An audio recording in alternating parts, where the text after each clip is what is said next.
प्रिय श्रोता मित्र, आपको मेरा नमस्कार।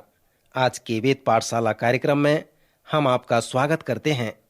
हम पवित्र शास्त्र का सर्वेक्षण कर रहे हैं और पिछले कार्यक्रम में ही हमने पुराने नियम के निर्गमन नामक पुस्तक का सर्वेक्षण समाप्त किया था।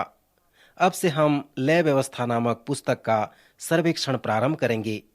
मित्र, जो लोग पवित्र शास्त्र को पढ़ते हैं और उस पर मनन करते हैं, वे लोग व्यवस्था को बहुत ही कठिन पुस्तक कहते हैं। जैसे हमने आपको बताया कि अनेक लोग पवित्र शास्त्र को पढ़ते हैं और निर्गमन पुस्तक के अंतिम भाग तक ठीक से समझते हैं, परंतु जब मिलाप वाले तंबू के विषय में पढ़ते हैं तो उसमें उनकी रुचि धीरे धीरे समाप्त हो जाती है और जब वे लय व्यवस्था में प्रवेश करते हैं तब वे पवित्र शास्त्र को समझ नहीं पाते और उसे पढ़ना छोड़ देते हैं। एक महिला जो विश्वासी थी, उसने कुछ विश्वासियों से कहा कि यदि आप किसी व्यक्ति के पास पहुंचना चाहते हैं, उसे जानना चाहते हैं कि वह किस मत का व्यक्ति है, तो कृपया पवित्र शास्त्र के पद और अध्यायों का उदाहरण न दें। अर्थात इसका मतलब यह नहीं कि आप उससे सांसारिक बात कर रहे हैं। फिर उसने कहा कि मैं 8 वर्ष से मसीही हूँ और अभी तक मैं नहीं जान सकी हूँ कि लय व्यवस्था कौन है। मित्र, लय व्यवस्था का अर्थ है लेवियों से संबंधित। लेवी लोग प्रायः याजक होते थे। लय व्यवस्था की पुस्तक को समझने के लिए यह बहुत ही आवश्यक है कि हम मिलाप वाले तंबू के विषय में समझ जाएं। यह जंगल में एक छोटी सी तंबू थी जिसे परमेश्वर ने मूसा को आदेश दिया था कि वह उसे बनाए। इस मिलाप वाले तंबू पर आराधना की जाती थी। बाद में सुलेमान के मंदिर को बड़े रूप में बनाया गया और जिस प्रकार मिलाप वाले तंबू में आराधना की जाती थी, उसी प्रकार सुलेमान के मंदिर में भी आराधना की गई और आज भी हमारे अनेक कलीसियाओं में इसी प्रकार से आराधना चलाई जाती है। इस छोटे से तंबू के आराधना की महत्वपूर्ण बात यह थी कि यह छावनी के मध्य में रखी गई थी। जब हम गिनती के पुस्तक में प्रवेश करेंगे तब हम देखेंगे कि जब वे लोग मिस्र से निकलकर जंगल में गए तो वे लोग इधर उधर फैले हुए नहीं थे, परंतु वे 12 कुल के थे और हरेक की अलग अलग पहचान थी। किंतु पड़ाव के मध्य में वह आराधना का तंबू था और उस तंबू को पड़ाव के मध्य रखने की सच्चाई यह थी कि पहली आज्ञा के अनुसार परमेश्वर ही प्रथम स्थान होना चाहिए और पवित्र शास्त्र हमें यह सिखाता है कि परमेश्वर ही हमारे जीवन का केंद्र बिंदु हो और इसलिए पड़ाव के मध्य उस छोटे से तंबू को रखा गया था। और मित्र, उस तंबू के अंदर जो महत्वपूर्ण बात हम देखते हैं कि परमेश्वर की उपस्थिति अर्थात परमेश्वर की स्वर्गीय उपस्थिति उस छोटे से तंबू में बनी रहती थी। वहां पर परमेश्वर की उपस्थिति पवित्र, पावन एवं विशेष रूप से बनी रहती थी। हमें बताया गया है कि जब मूसा ने उस छोटे से आराधना के तंबू को बनाना समाप्त किया, तब परमेश्वर की उपस्थिति और उसकी महिमा वहां भरी रहती थी और उस तंबू के ऊपर बादल आ गया, जिसका प्रतीक यह था कि परमेश्वर के आत्मा का अभिषेक उस पर है और वह परमेश्वर के आत्मा से भरा हुआ है। और इसी तरह से मित्र, सुलेमान के मंदिर के बनने के बाद भी ऐसा ही हुआ। अर्थात जब लोगों ने सुलेमान के मंदिर को बनाना समाप्त किया, तब परमेश्वर की महिमा बड़े सामर्थ पूर्वक मंदिर में आया, जिससे याजकों को दौड़कर मंदिर से बाहर भागना पड़ा। वो वहां पर रुक नहीं सके क्योंकि मंदिर परमेश्वर की महिमा से भर गई थी। वह मिलाप वाला तंबू पड़ाव के बीचों बीच रखा गया था। यदि उन 12 कुलों में से कोई पाप करता था और अपने पाप के लिए परमेश्वर से क्षमा प्राप्त करना चाहता था, परमेश्वर से मेल मिलाप करना चाहता था, तो उसे उस पड़ाव के मध्य उस तंबू के पास जाना पड़ता था। और जो बादल आराधना के तंबू के ऊपर बना रहता था, वो उनकी अगुवाई किया करता था। अर्थात जब जब वह बादल निवास के ऊपर उड़ जाता, तब तब वे कूच करते थे, और यदि वह न उड़ता तो जिस दिन तक वह न उड़ता था उस दिन तक वे कूच नहीं करते थे। सो इस तरह से बादल उनकी अगुवाई किया करता था। परंतु सबसे बड़ी व महत्वपूर्ण बात यह थी कि परमेश्वर की उपस्थिति उस तंबू में बनी रहती थी अर्थात जब वे आराधना के तम्बू के पास जाते थे तो वे परमेश्वर के पास जाते थे। वे तम्बू में परमेश्वर के पास विशेष करके क्षमा, आराधना व अगुवाई प्राप्त करने के लिए जाया करते थे। मेरे श्रोता मित्र, अब मैं आपको आराधना के इस तम्बू की निकटता में ले जाना चाहता हूँ। इस तम्बू के चारों तरफ घेरा लगा रहता था जो पाल के सदृश का था। जैसे मैंने पहले आपको बताया कि आपकी रुचि इसमें अधिक नहीं होगी। आंगन में जो बाड़ा होता था वैसे ही सुलेमान का मंदिर भी बनाया गया था। यदि कोई पापी व्यक्ति को परमेश्वर की क्षमा की आवश्यकता होती थी तो उसे तंबू के द्वार के पास जाकर याजक से मिलना पड़ता था। वहां पर मेज के पास कुछ भाग होते थे जो बहुत ही महत्वपूर्ण होते थे। मेज के प्रथम भाग में पीतल की वेदी होती थी जिसमें हर समय आग जलती रहती थी। इस पीतल की वेदी का अर्थ यह था कि जो पापी लोग पशुओं को लेकर बलिदान के लिए आते थे, जिसे लय व्यवस्था में बताया गया है, तब उस पशु को उस पीतल की वेदी में रख दिया जाता था और वह पापी व्यक्ति आंगन के द्वार के पास खड़ा रहता था। उसे वेदी के अंदर भाग में, जहां पर परमेश्वर की उपस्थिति रहती थी, जाने की अनुमति नहीं थी और न ही वह वहां पर जा सकता था। याजक को उस व्यक्ति के लिए तंबू के अंदर जाना पड़ता था।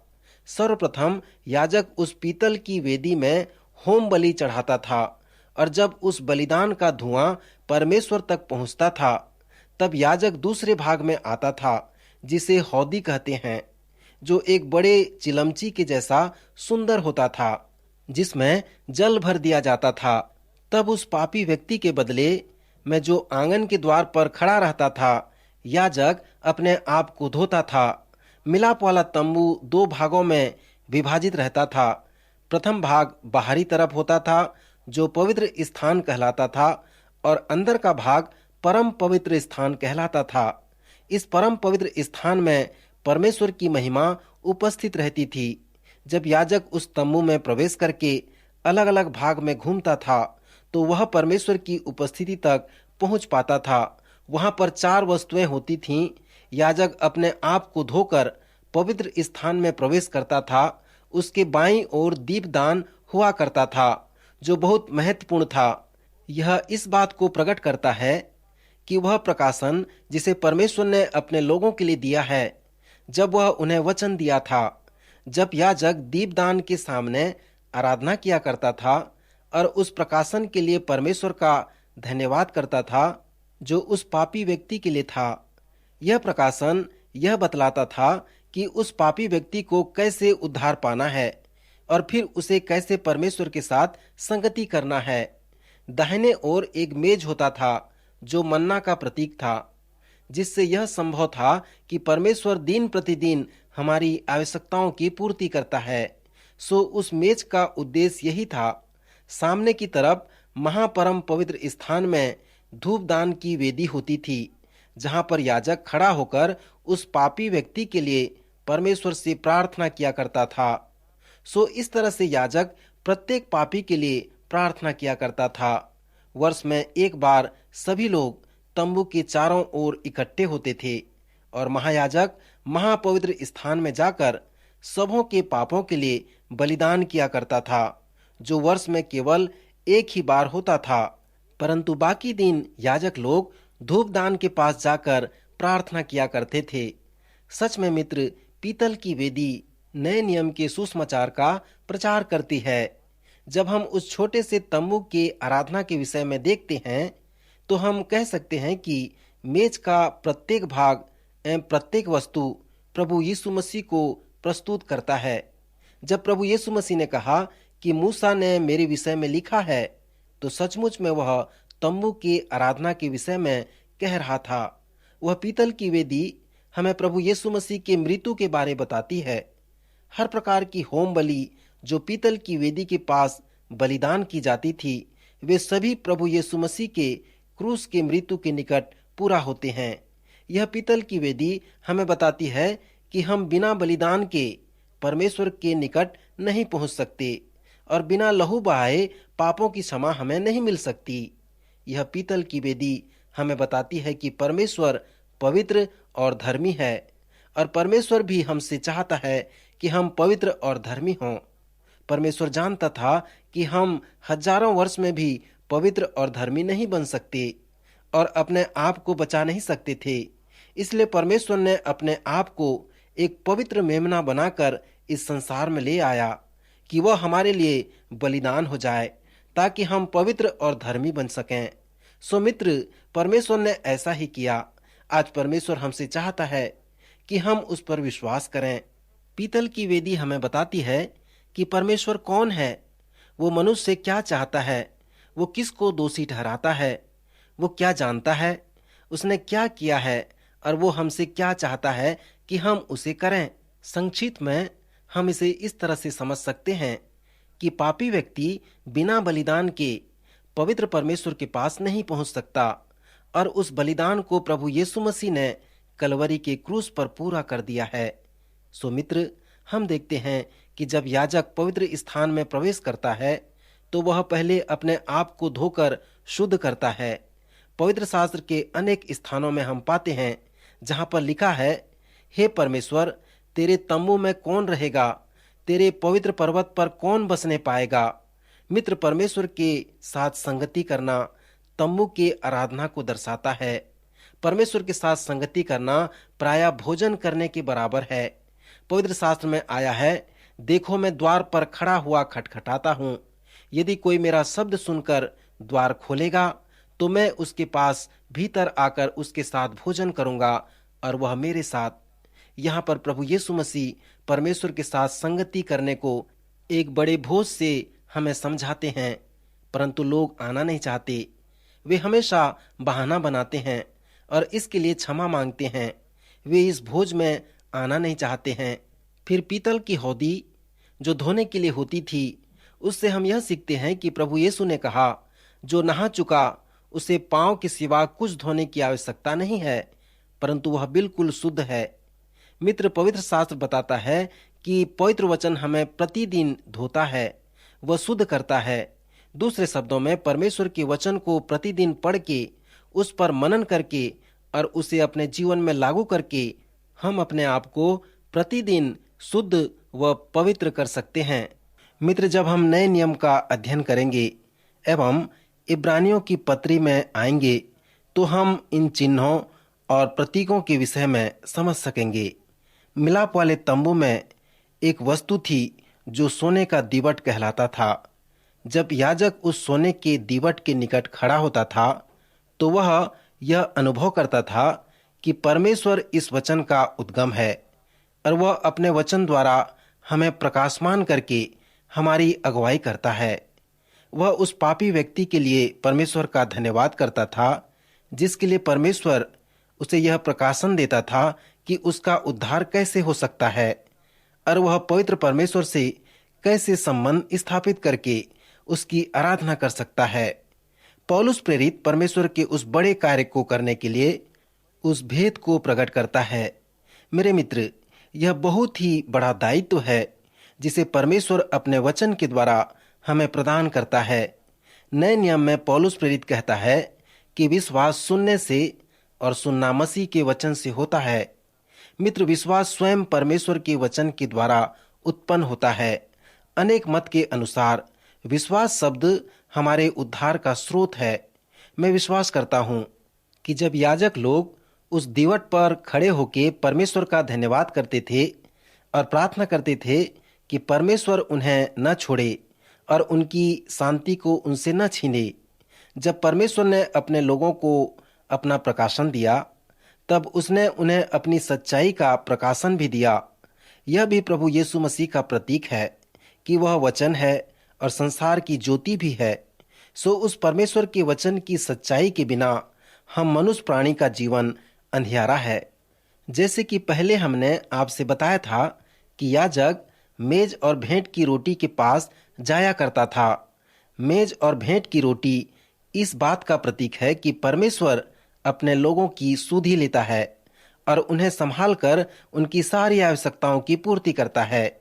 निर्गमन और गिनती की पुस्तक में हम परमेश्वर के उस अलौकिक कार्य को बार बार होते हुए देखते हैं।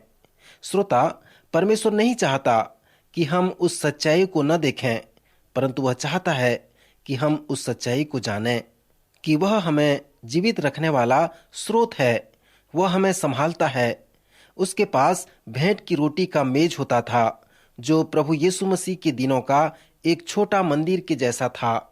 यह एक उदाहरण है कि कैसे धार्मिक अगुवों ने परमेश्वर की व्यवस्था के उद्देश्य को अनदेखा कर दिया। एक विशेष अवसर पर जब प्रभु यीशु मसीह धार्मिक अगुवों के साथ व्यवस्था के उद्देश्य और आत्मिक नियमों के विषय में वाद विवाद कर रहे थे, तो उस समय उन्होंने दाऊद के उदाहरण का उपयोग किया था। जब हम सामुएल की पुस्तक में आएंगे तब हम इसे देखेंगे। जब दाऊद साउल के डर से भाग रहा था तो उसके लोग भूख से मर रहे थे और उसे यह मालूम था कि वह मंदिर के एक छोटे से शहर में है जहाँ के मेज पर भेंट की रोटियां हैं। दाऊद उस मंदिर पर जाता है और मेज के भेंट की रोटी की मांग करता है। प्रभु यीशु उसे आदेश देते हैं, क्योंकि उस मेज की भेंट की रोटी का उद्देश्य था कि सत्य को प्रमाणित करना कि परमेश्वर तुम्हारी सारी आवश्यकताओं की पूर्ति करेगा और तुम्हें प्रतिदिन की रोटी दिया करेगा। परंतु इस विषय में शास्त्री और फरीसी बहुत ही विधिवादी थे, पर इसमें परमेश्वर का उद्देश्य यह था कि परमेश्वर अपने लोगों की सारी आवश्यकताओं की पूर्ति करेगा और उन्हें भूख से बचाएगा। विधि के तौर पर केवल याजक ही उस मेज की रोटी को खा सकता था, परंतु दाऊद ने उस विधि को तोड़ने के लिए कहा, क्योंकि आत्मा की व्यवस्था यह थी कि परमेश्वर अपने लोगों को उनको प्रतिदिन की आवश्यकताओं की पूर्ति करेगा। दाऊद और उसके लोगों को प्रतिदिन की रोटी की आवश्यकता है।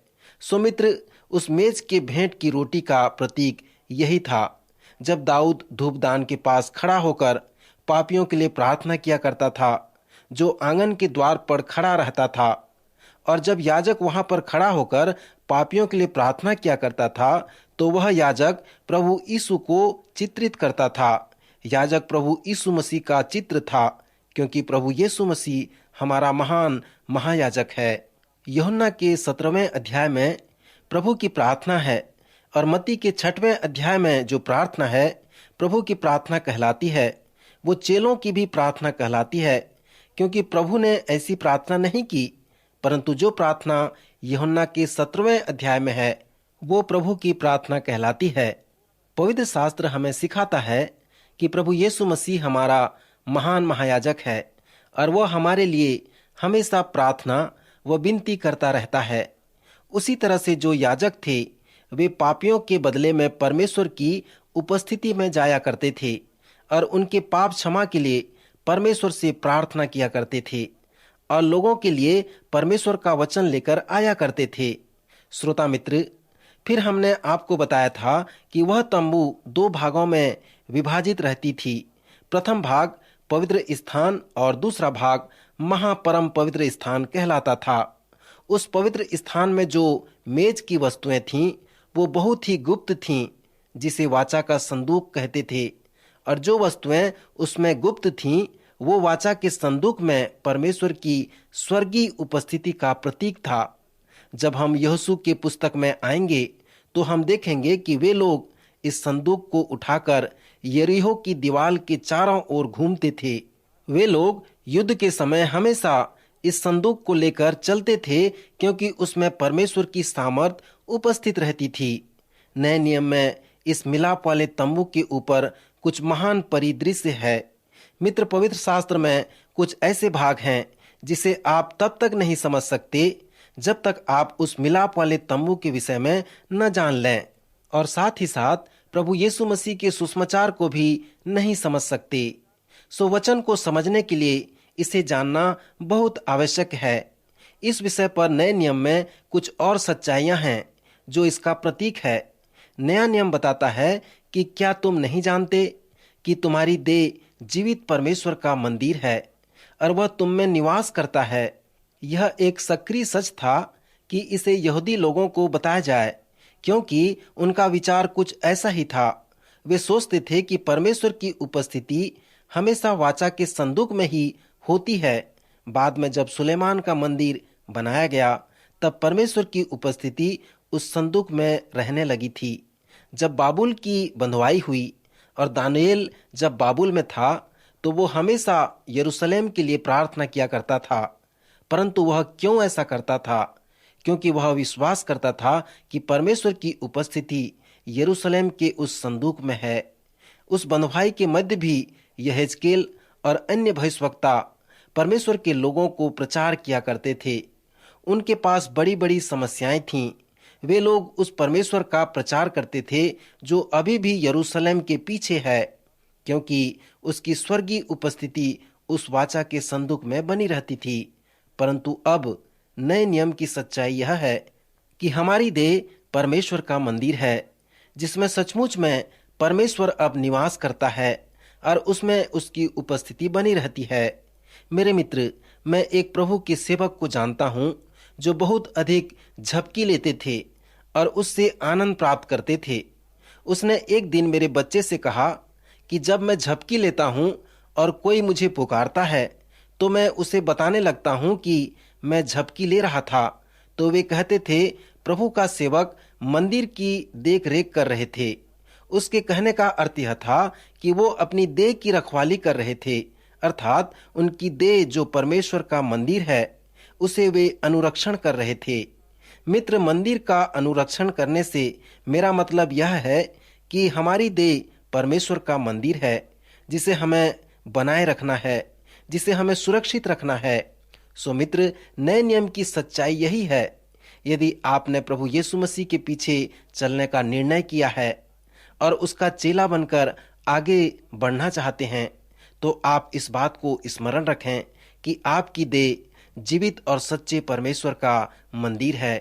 परंतु जब परमेश्वर के लोग जंगल में भ्रमण कर रहे थे, तब परमेश्वर की महिमा की उपस्थिति उस वाचा के संदूक में बनी रहती थी। उस वाचा के संदूक में अनेक वस्तुएं थीं। वहां पर पत्थर की 2 तख्तियां थीं, जिसमें 10 आज्ञाएं लिखी हुई थीं। वहां पर मन्ना का पात्र था।